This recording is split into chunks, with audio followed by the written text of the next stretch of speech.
가는 곳마다 승리한 내용들이 곳곳에 나옵니다.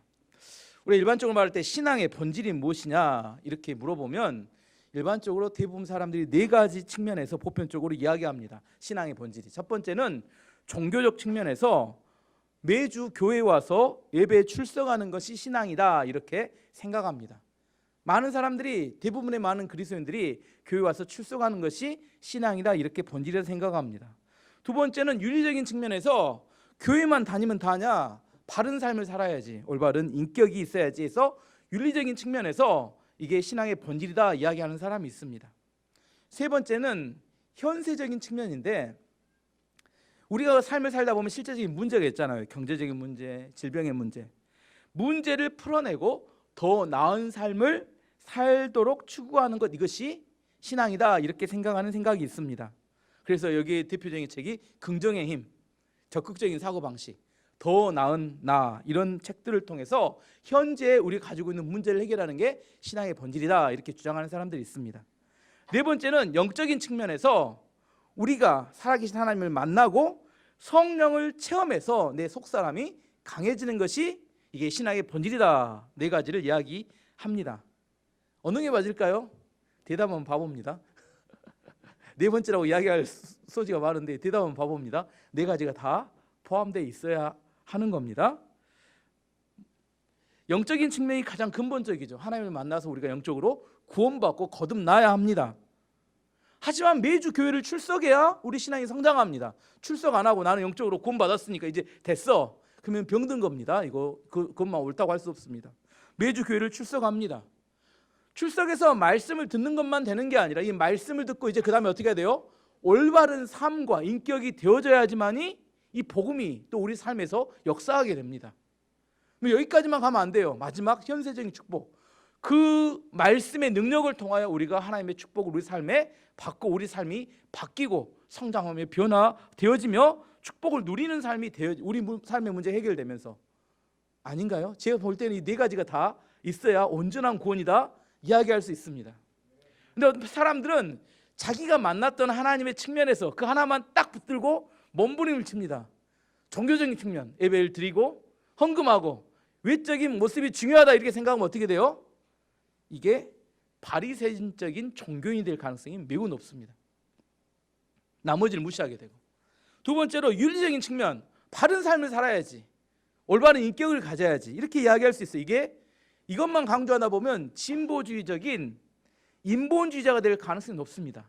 사람들의 행동에 모든 초점을 맞춰버리기 때문에. 세 번째, 현세적인 축복 측면, 이걸 강조하면 성공에 도취한 기복주의자가 될 가능성이, 이걸 기복신앙이라고 하죠. 성공에 도취한 기복주의자가 될 가능성이 많습니다. 네 번째는 좋을 것 같죠. 영적인 측면, 하나님 만나서 구원받고. 근데 이것만 강조하면 현실 도피적인 공상가가 될 가능성이 높습니다. 집에 가보면 아이들은 배가 고파 있어요. 근데 뭐예요? 돈을 벌어서 배고픈 걸 해결해 줘야 되는데 뭐예요?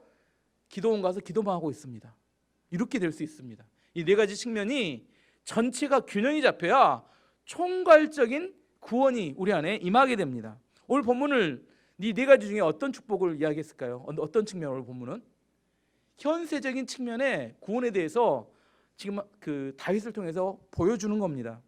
다윗이 가는 곳마다 전쟁에서 어떻게 돼요? 승리합니다. 그리고 많은 전리품을 얻습니다. 이렇게 정복한 그 나라들에서 수많은 조공을 받습니다. 그래서 어떻게 됩니까? 이스라엘은 그 지역의 최강대국으로 급부상하게 되고 그 이스라엘은 부자 나라가 되었다. 오늘 본문의 내용입니다. 이거 아닌가요? 뭐 이런 건 우리나라에서 일어나면 안 된가요?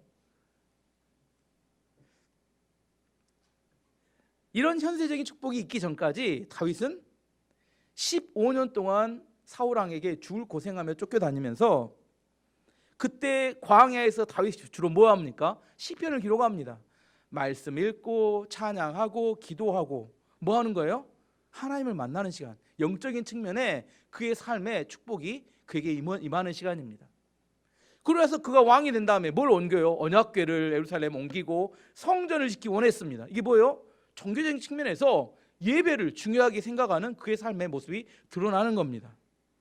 그리고 그는 올바른 통치를 통하여 이스라엘에게 백성들을 행복하게 만들기 위해서 좋은 통치, 인격적인 통치를 하기를 원했습니다. 윤리적인 측면의 삶을 살았습니다.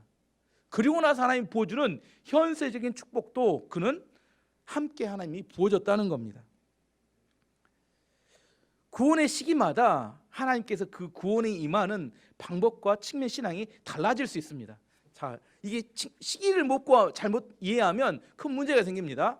예를 들어 보면 다윗이 광야에서 15년 동안 사울 왕에 쫓기면서 죽을 고생을 할 때 다윗이 이렇게 하나님께 구합니다. 하나님, 왜 저는 궁핍하기만 하는 겁니까? 왜 저는 도망쳐야만 합니까? 사울 왕은, 저 나쁜 놈은 어떻게 해요? 잘 먹고 잘 살고 왕의 권세도 있는데 왜 저는 그런 게 없습니까? 이렇게 구하면 뭐가 잘못된 거예요? 지금 때를 잘못 선택한 겁니다. 그때는 지금 그렇게 누릴 때가 아니라 그때는 뭐 하는 때예요? 하나님을 만나야 되는 그런 때였다는 겁니다. 반대도 있습니다. 지금 오늘 본문에 나올 때는 다윗이 전쟁을 하는 것마다 승리하고 많은 조공을 받으면서 부유와 축복을 누리는 때입니다. 왕이 지금 뭐 해야 돼요? 나가서 전쟁을 해야 되죠. 근데 다윗 왕이 이렇게 생각하는 겁니까? 전쟁은 뭐가 중요해? 말씀과 기도가 중요하지. 전쟁을 안 나가네. 백성들은 뭐 하고 있는데? 굶어 죽고 있는데. 백성들은 뭐 하고 있는데요? 지금 주변 나라에 조롱당하고 있는데 전쟁을 하지 않아요. 하나님이 지금 축복을 부어주는 때 어떻게 해야 돼요? 축복을 받고 승리하고 조공을 받아야지 맞는 때인데, 그때는 뭐 하는 거예요? 말씀과 기도가 중요해야 돼요. 뭘 지금 놓친 겁니까? 때와 시기를 못 맞추는 겁니다. 그래서 하나님이 사람마다 온갖 세상 모든 만물에는 때가 있다, 그렇게 이야기합니다. 전도서 3장 1절에 8절을 보면 범사에 기한이 있고 천하 만사가 때가 있나니 날 때가 있고 죽을 때가 있으며 심을 때가 있고 심는 것을 뽑을 때가 있으며 죽일 때가 있고 치료할 때가 있으며 헐 때가 있고 세울 때가 있으며 울 때가 있고 웃을 때가 있으며 슬퍼할 때가 있고 춤출 때가 있으며 돌을 던져버릴 때가 있고 돌을 거둘 때가 있으며 안을 때가 있고 안는 일을 멀리할 때가 있으며 찾을 때가 있고 잃을 때가 있으며 지킬 때가 있고 버릴 때가 있으며 찢을 때가 있고 꿰맬 때가 있으며 잠잠할 때가 있고 말할 때가 있으며 사랑할 때가 있고 미워할 때가 있으며 전쟁할 때가 있고 평화할 때가 있느니라. 지금 뭘 이야기하는 겁니까? 때가 있다는 겁니다. 우리는 무엇을 한다, 무엇을 하는지보다 더 중요한 것은 뭐예요? 언제 하는지입니다. 지금 겨울이죠. 정읍에 가서 저와 천문 목사가 씨를 뿌린다면 어떻게 돼요?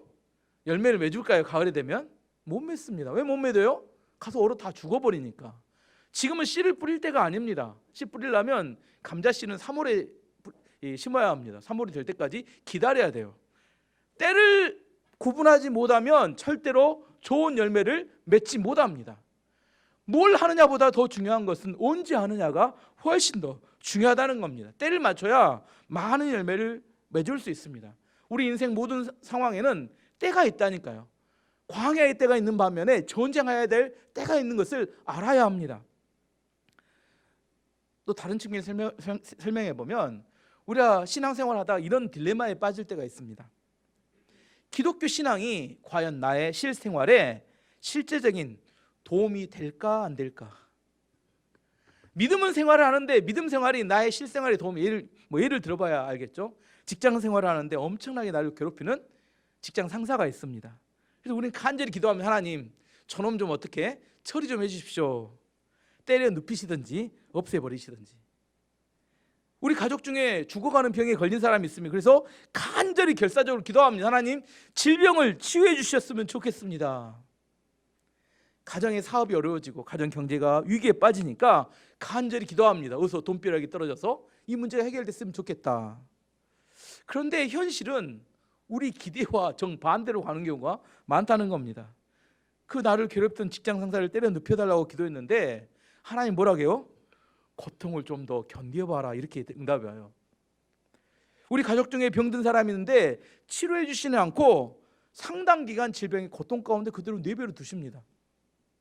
경제적인 어려움에 당장 돈을 주셨으면 좋겠는데 궁핍하고 힘겨운 때를 인내하라고 하나님이 나에게 그렇게 말씀하십니다. 왜 그럴까요? 오늘 주제입니다. 왜 그럴까? 우리 현세적인 축복을 이야기하기 전에 이걸 다 다루어야지만이 현세적인 축복의 의미를 알기 때문에 이야기하는 겁니다. 다윗은 하나님께서 다윗을 연단할 때 두 가지를 반드시 어느 사람이나 이건 다 거쳐가는 겁니다. 두 가지는 첫 번째는 고난이고 두 번째는 축복입니다. 다윗이 광야 15년 동안 사울 왕이 죽이려고 그렇게 몸부림을 치고 쫓아다니고 하루 저녁 잘 나가면 죽음의 두려움 속에서 너무너무 힘든 시간을 보냈습니다. 왜 그러셨을까? 15년 동안 하루도 발 뻗고 잘 날이 이렇게 편하게 잘 수가 없었습니다. 왜 그러셨을까요? 그 고난의 때 하나님께서 다윗으로 하여금 하나님을 더 의지하도록 하기 위해서였습니다. 고난의 때는 하나님이 가장 가까이 있는 때입니다. 우리는 어려움에 빠지면 뭐 하기만 원해요? 초자연적인 능력으로 우리 안에 있는 어려움이 해결되기만 원합니다. 하나님 근데 뭘 원하시냐면 그 연단의 고난의 과정을 통해서 우리를 더 겸손하게 만들기 원하시고 우리를 더 진실하게 만들기 원하시고 우리로 하여금 더 하나님을 의지하도록 만들기 원하십니다. 그래야 축복을 담을 만한 그릇이 되고 하나님의 사명을 감당할 인격이 되기 때문입니다. 고난 중에 뭐가 제일 중요하냐면 고난이 있을 때 하나님과 동행하느냐 하나님 없이 고난을 당하느냐 이게 중요합니다. 고난이 있고 없고는 누구에게나 어느 시즌마다 어떤 사람에게는 고난의 시즌이면 고난이 그 사람에 있습니다. 고난이 있을 때 중요한 건 뭐냐면 고난이 있냐 없냐가 중요한 게 아니라 그 사람이 고난 중에 하나님과 함께하느냐 하나님과 함께하면 성장하고 자라고 놀라운 하나님의 사람으로 변화됩니다. 근데 고난 중에 하나님 없이 고난을 당하면 썩어버립니다. 완전히 썩어서 없어져 버려요. 예를 들어서 요셉이 13년 동안 애굽에 가서 노예와 죄수로 보내게 됩니다. 근데 성경의 기록을 보면 13년 동안 하나님은 항상 그와 함께 하셨고 그의 일을 모든 일을 형통하게 하셨더라 이렇게 기록되어 있습니다. 한번 봐보면 노예일 때 창세기 39장 1절 5절 보면 요셉이 이끌려 애굽에 내려가매 바로의 신하 친위대장 애굽 사람 보디발이 그를 그리로 데려간 이스마엘 사람의 손에서 요셉을 산이라. 여호와께서 요셉과 함께 하심으로 그가 형통한 자가 되어 그의 주인 애굽 사람의 집에 있으니 그의 주인이 여호와께서 그와 함께 하심을 보며 또 여호와께서 그의 범사에 형통하게 하심을 보았더라. 요셉이 그의 주인에게 은혜를 입어 섬김에 그가 요셉을 가정 총무로 삼고 자기의 소유를 다 그의 손에 위탁하니 그가 요셉에게 자기의 집과 그의 모든 소유물을 주관하게 한 때부터 여호와께서 요셉을 위하여 그 애굽 사람의 집에 복을 내리심으로 여호와의 복이 그의 집과 그 밭에 있는 모든 소유에 미친지라. 우리가 생각할 때 형통은 뭐라고 생각해요? 노예로 있는 사람에게 형통은 뭘까요? 노예에서 풀려나서 자유케 되는 거 아닌가요? 근데 하나님은 노예는 절대로 풀어주지 않습니다. 십몇 년 동안 노예로 그대로 두시고, 이 노예는 고난입니다. 그리고 뭐만 하셨어요? 하나님과 함께 하시기만 하고 모든 일에 형통하기만 하였더라. 누가 부자가 됐어요? 요셉이 그러고 있는 동안 누가 부자 됐어요? 보디발만 부자가 됐습니다. 요셉은 부자가 된 게 아니에요. 왜? 자기 것이 아니니까. 보디발만 부자가 됐습니다. 노예로 그대로 두고 함께 하시고 그 다음에 형통하게 했습니다. 죄수로 있을 때도 동일한 이야기가 나옵니다. 창세기 39장 20절에 23절 보면 이에 요셉의 주인이 그를 잡아 옥에 가두니 보디발의 아내 모함으로 옥에 갇혔습니다. 그 옥은 왕의 죄수가 가두는 곳이었더라. 요셉이 옥에 갇혔으나 여호와께서 요셉과 함께 하시고, 여기서도 여호와께서 함께 하시고 그에게 인자를 더하사 간수장에게 은혜를 받게 하심에 간수장이 옥중 죄수를 다 요셉의 손에 맡김으로 그 재반 사물 요셉이 처리하고 간수장은 그의 손에 맡긴 것을 무엇이든지 살펴보지 아니하였으니 이는 여호와께서 요셉과 함께 하심이라. 여호와께서 그를 범사에 형통하게 하셨더라.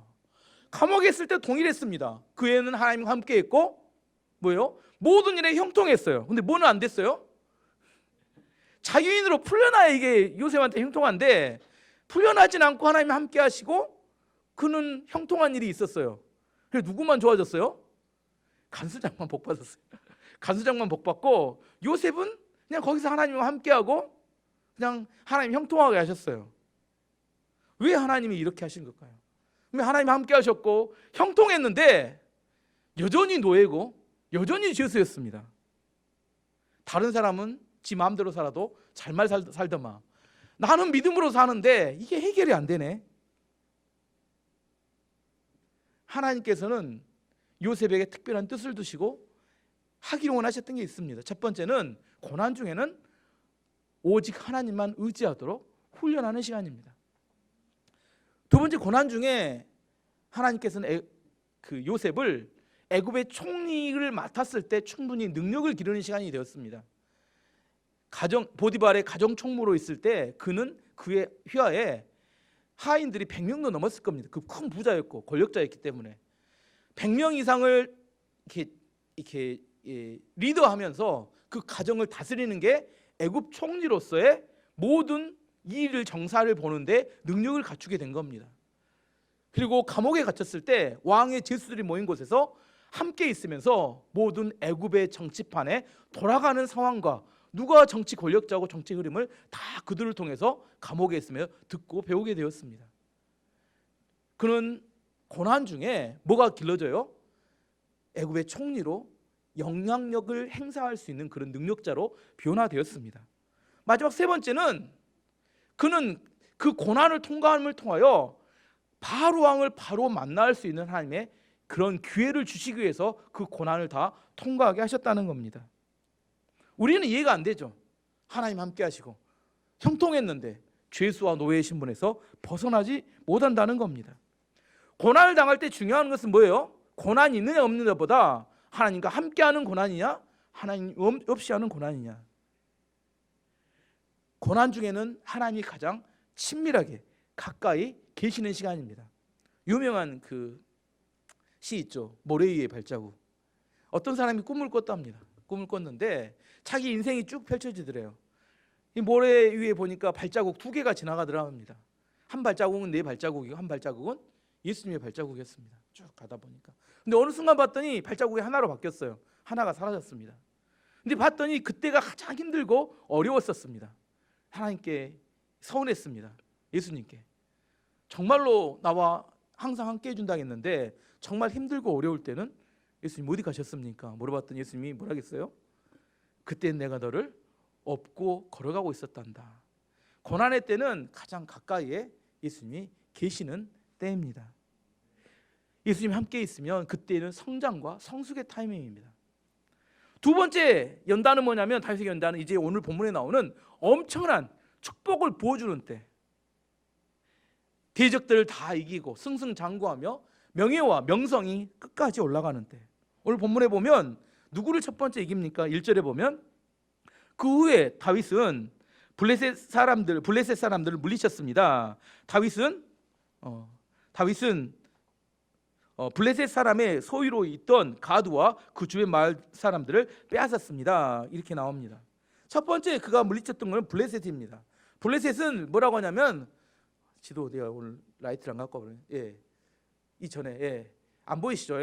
가자 지구라고 좀 보인가요? 제가 저 이스라엘 남쪽에 있는 가자 지구라고 보이는 데가 저 지중해 변에 있는 조그만 땅이 있습니다. 그걸 크게 보이면 다음 지도 크게 보이면 이게 블레셋입니다. 블레셋은 5개의 도시 연맹체로 맺어졌는데 가드, 가사, 아스돗, 아스글론, 에글론 5개 도시 나올 수도 있습니다. 5개의 연맹체로 돼 있는 도시국가입니다.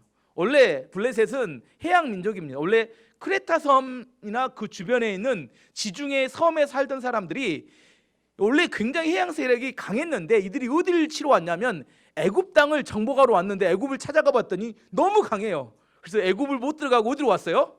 좀 위쪽에 있는 이스라엘 땅 가나안 땅으로 와서 정착한 곳이 그래서 가자 지구에 블레셋이 자리를 잡습니다. 근데 이스라엘 땅에서 블레셋이 최초로 성경에 등장한 것이 창세기 21장으로 아브라함이 가나안에 정착하기 이전부터 블레셋은 가나안 땅에 정착해 있었습니다. 굉장히 역사가 오래되죠. 이스라엘 아브라함보다 더 오래된 역사를 가지고 있습니다. 근데 이 민족들은 해양 민족이기 때문에 원래 고향이 크레타나 그 주변 섬이기 때문에 왔다 갔다 해요. 어느 시기에는 블레셋이 사라집니다. 근데 어느 시기에 블레셋이 나타나요. 계속 끊임없이 계속 나타났다 사라졌다 합니다. 왜냐하면 고향으로 돌아갔다 다시 돌아왔다, 이 왔다 갔다 하기 때문입니다. 어쨌든 블레셋은 저 땅에 있었는데 이들의 특징은 두 가지입니다. 첫 번째는 철기 문명을 가지고 있었어요. 무기가 다 철제라 웬만해서는 이스라엘 사람들이 이기기 어려웠어요. 그 전에 그 사무엘상을 읽어보면 사울 왕 시절에 철기의 칼을 가진 사람 딱 2명 있었습니다. 사울 왕과 그의 아들 요나단. 나머지는 다 청동기 무기였어요. 그래서 이 전쟁하면 이길 수가 없어요. 근데 어디 블레셋은 철기의 그런 무기를 갖고 있었기 때문에 웬만해서는 절대로 이스라엘이 이기기 어려운 정말 힘든 상대였습니다. 그리고 해양 민족이었기 때문에 굉장히 전투적입니다. 원래 뱃사람들이 강하잖아요.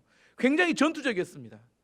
그래서 가장 큰 가시, 너무너무 힘든, 주의적으로 나타나서 이들을 괴롭히고 이렇게 힘들게 만들었던 사람들입니다. 누굴 보면 알아요?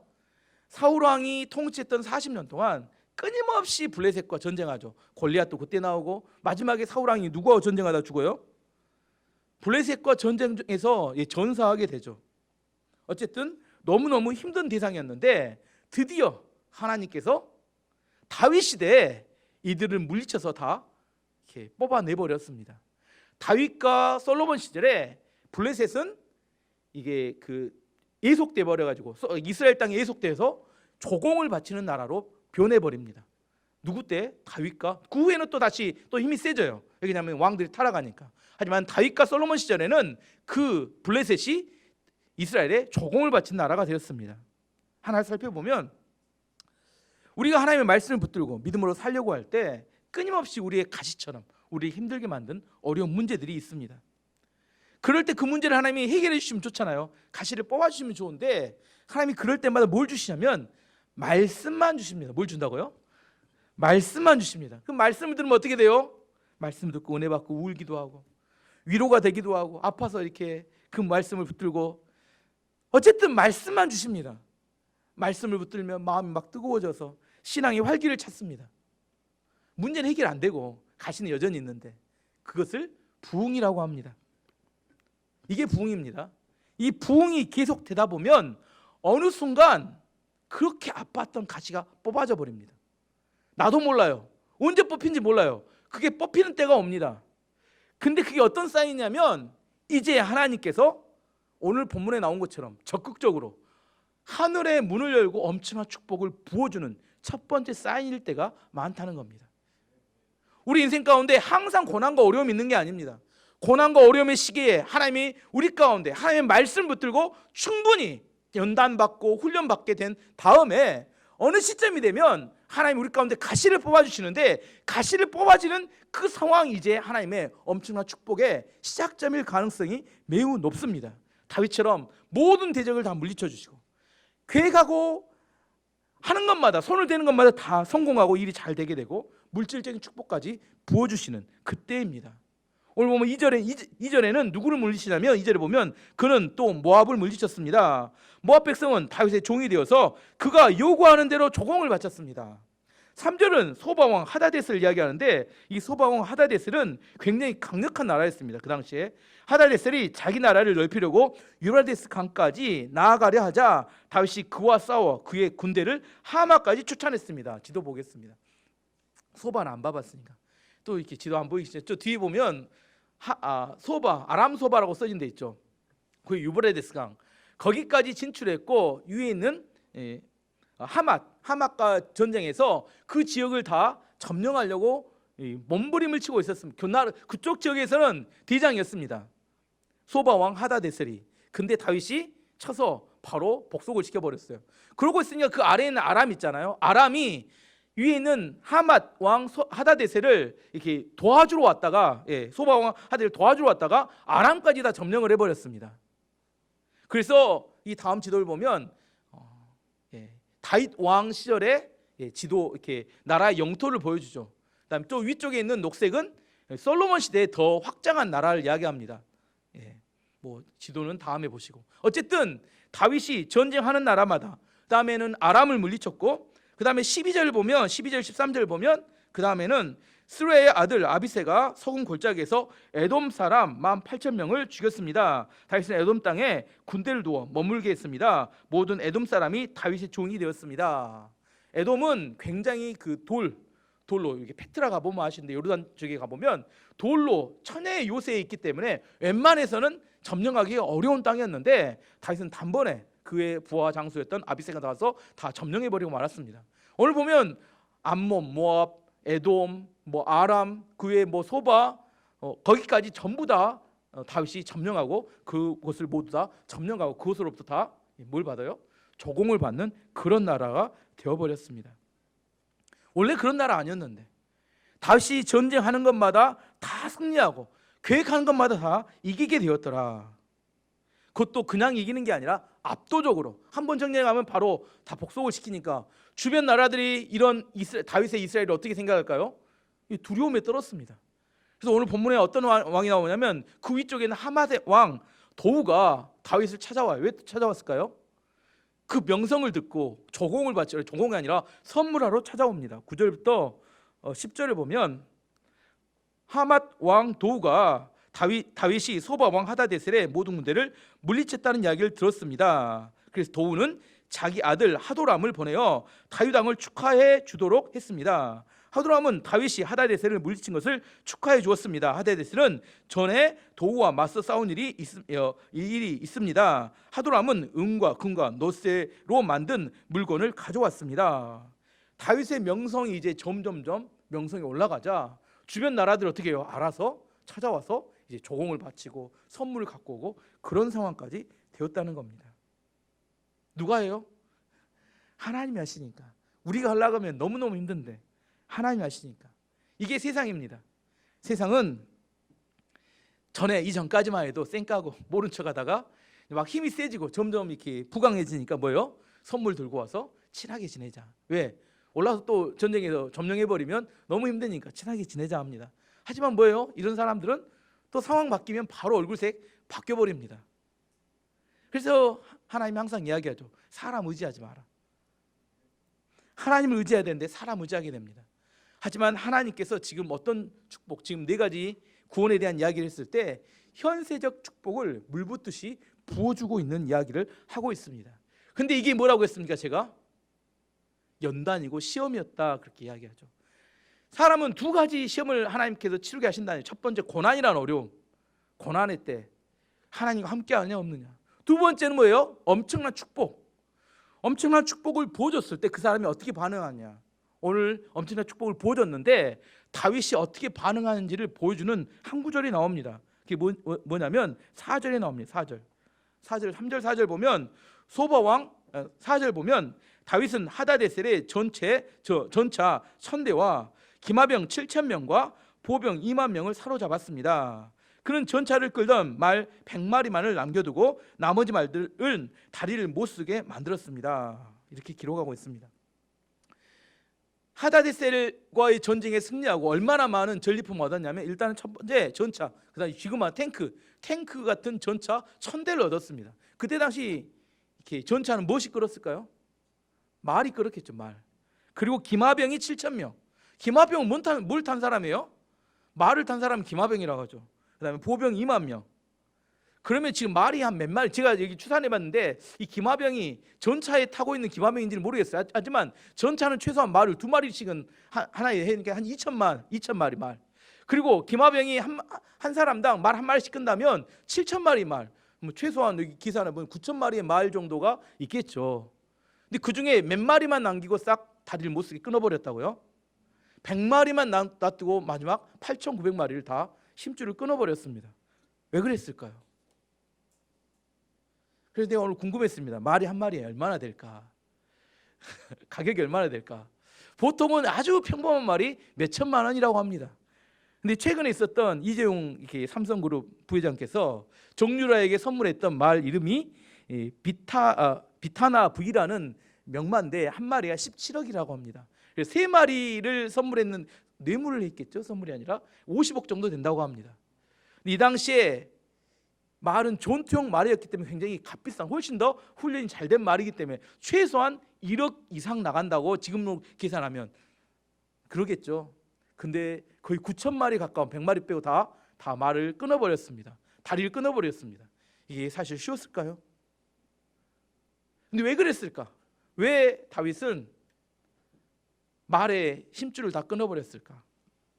신명기에 하나님께서 왕이 됐을 때, 왕을 세웠을 때 왕이 하지 말아야 될 세 가지와 왕이 반드시 해야 될 한 가지를 이야기합니다. 신명기 17장 14절에서 20절을 보면, 내가 내 하나님 여호와께서 내게 주신 땅에 이르러 그 땅을 차지하고 거주할 때 만일 우리도 우리 주위의 모든 민족들 같이 우리 위에 왕을 세워야겠다는 생각이 나거든 반드시 내 하나님 여호와께서 택하신 자를 내 위에 왕으로 세울 것이며 내 왕이 세우려면 내 형제 중에서 한 사람을 할 것이요 내 형제 아닌 타국인을 내 위에 세우지 말 것이며, 첫 번째 조건은 그는 병마를 많이 두지 말 것이요 병마를 많이 얻으려고 그 백성을 애굽으로 돌아가게 하지 말 것이니 이는 여호와께서 너희에게 이르시기를 너희가 이후에는 그 길로 다시 돌아가지 말 것이라 하셨음이며, 첫 번째는 말을 많이 두지 말라는 게 왕의 첫 번째. 두 번째는 그에게 아내를 많이 두어 그의 마음이 미혹되게 하지 말 것임. 두 번째는 아내를 많이 두지 말라. 세 번째는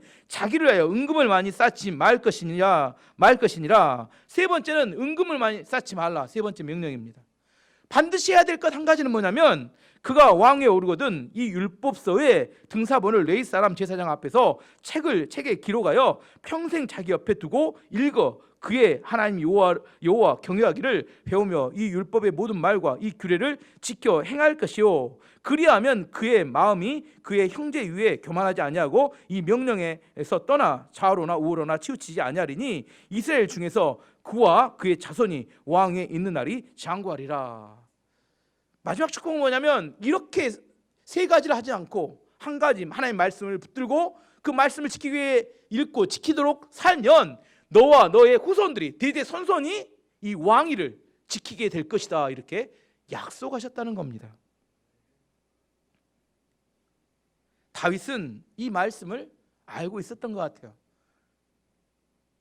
그래서 말을 많이 전리품을 얻었는데 100마리만 딱 놔두고 나머지를 싹 힘줄을, 보통 아킬레스건을 끊어버린다는데 다 끊어버렸습니다. 왜 그랬을까요? 왜 말을 많이 두지 말라 했을까? 왕이 되면 왜 말을 많이 두면 안 될까요? 그렇죠. 말이, 군사력이 이스라엘을 지키는 게 아니라 이스라엘을 지키는 건 하나님이라는 사실을 분명하게 해두는 겁니다. 말을 의지하지 말고 하나님을 의지해라, 이런 의미라는 거예요. 다윗은 많은 백성들이 보는 앞에서 말의 힘줄을 다 끊어버려서 이스라엘을 지키는 것은 이 말이 아니라 하나님이다. 내가 의지하는 것은 이 말이 아니라 하나님이다. 그것을 증거하는 겁니다. 본인은 하나님 말씀대로 살도록 그가 헌신했다는 겁니다. 엄청난 축복이 부어지면 사람들이 우쭐해집니다. 그리고 성공에 취해서 정신이 없어져요. 하지만 다윗은 흔들리지 않았습니다. 그는 상황이 바뀜에도 불구하고 뭐에만 집중했습니까? 하나님 말씀에 순종하는 데 집중하고 있었다는 겁니다. 반대 왕도 있죠. 사울 왕은 아말렉과의 전쟁에서 그 전쟁을 승리했습니다. 하나님 분명히 호흡하는, 숨 쉬는 모든 건 다 없애버려야겠습니다. 근데 사울 왕이 뭘 갖고 와요? 좋은 양과 소를 다 살려가지고 데리고 옵니다. 사무엘이 이야기하죠. 왜 이걸 살렸느냐? 그랬더니 뭐 하나님께 예배하는데, 제사 드릴 때 드리려고 이렇게 이야기합니다. 그래서 사무엘이 뭐라고 합니까? 하나님께서 천천의 소양보다 하나님 말씀에 순종하는 것을 더 원한다, 이렇게 분명. 그래서 이제 사울 왕은 하나님께 버림받게 될 것이다, 이렇게 이야기하죠. 반면에 다윗 왕은 일말의 미련도 없이 말의 다리를 다 끊어버렸습니다. 그는 하나님을 더 의지하겠다고 결정했고 그렇게 헌신했습니다. 결과가 어떻게 했어요? 우리 결과는 두 번 이야기 나옵니다. 6절 후반절 보면 여호와께서 다윗이 가는 곳마다 승리하게 해주셨습니다. 13절 후반절에 나옵니다. 여호와께서 다윗이 가는 곳마다 다 승리하게 해주셨습니다. 말의 다리를 끊었더니 졌느냐? 아니었다는 거예요. 말의 다리를 끊었는데 누가? 하나님께서 승리하게 해주셨다고 이야기합니다. 그리고 많은 전리품을 얻었습니다. 그 전리품을 가지고 다윗이 어떻게 합니까? 11절에 보면 다윗 왕은 그 물건을 받아서 여호와께 바쳤습니다. 또 자기가 물리친 나라 곧 에돔과 모압과 암몬과 블레셋과 아말렉에서 빼앗은 은과 금도 함께 바쳤습니다. 이게 두 가지가 사이클이 돌아가는 겁니다. 하나님은 전쟁을 승리케 하시고 많은 조공을 받게 하시고, 다윗은 그걸 가지고 또 하나님께 바치고, 이게 사이클이 도는데 계속 사이클을 돌아가면서 어떻게 돼요? 다윗은 점점점 명성이 올라가고 이스라엘은 점점점 모든 전쟁에 승리하게 되고, 다윗은 점점 강성해지며 나라는 점점 부자가 되었습니다. 뭐 때문에 이걸 못해요? 두려워서. 내가 지금 손에 쥔 거 놓으면 큰일 날 것 같아서. 하나님께서 다윗을 승리케 하시는 거지 다윗이 자기 힘으로 승리한 것이 아닌 사실을 알아야 돼요. 우리 인생 가운데 두 가지 하나님의 시험이 온다니까요. 첫 번째는 고난이 옵니다. 고난의 때는 뭐 해야 돼요? 하나님을 의지하고 하나님을 가까이 하는 때입니다. 말씀과 기도와 찬양을 통하여 하나님이 나에게 내 인격과 내 그릇을 준비해가는 때입니다. 근데 이거보다 더 어려운 시험은 뭐냐면 물질의 축복이 부어질 때예요. 그때는 성공에 취하게 됩니다. 자기가 잘나서 지금 뭐 얻는 것처럼 잠시 착각이 오게 됩니다. 그러면 사울왕처럼 그는 넘어지고 맙니다. 하지만 다윗은 그 상황에서도 뭐에 집중했어요? 하나님 말씀에 집중했습니다. 말들의 아킬레스건을 끊는 것은 정말 쉽지 않은 일이고 엄청난 결단이 필요했지만 그는 하나님 말씀이 그렇기 때문에 그대로 순종하게 되었다는 겁니다. 2021년에 저는 우리 교회에 하나님 물질의 축복이 부어지기를 원한다고 기도합니다. 하지만 이걸 감당할 수 있는 그런 그릇이 되기를 원합니다. 물질의 축복을 받고 넘어지지 않기를 원합니다. 하나님이 부어주실 수 있지만 어떤 사람에게 안심하고 부어주세요. 좀 줬더니 이렇게 막 난리를 징하면 어떻게 해요? 줬다 뺏어. 왜? 그 사람 살려야 되니까. 주면 이렇게, 제가 뭐 이야기하지 않겠습니다. 여러분 인생을 잘 살펴보시기 바랍니다. 지금 어느 때인지 때가 있다고 해서 그래서 때가 있는 겁니다. 때가 있는 겁니다. 하나님 나를 연단한 때면 연단을 받으셔야 돼요. 물질의 축복을 부어주시면 그때 대안에 받을 만한 충분한 준비가 되어 있어야 합니다. 그러면 하나님께서 그의 인생을 통하여 축복하시고 놀랍게 하나님이 그 그릇을 통하여 하나님의 사명을 감당하도록 하시게 된다는 겁니다. 저는 우리 교회가 올해 2021년에 이런 축복과 은혜가 있고 그걸 감당할 수 있는 믿음의 교회가 되기를 축원합니다.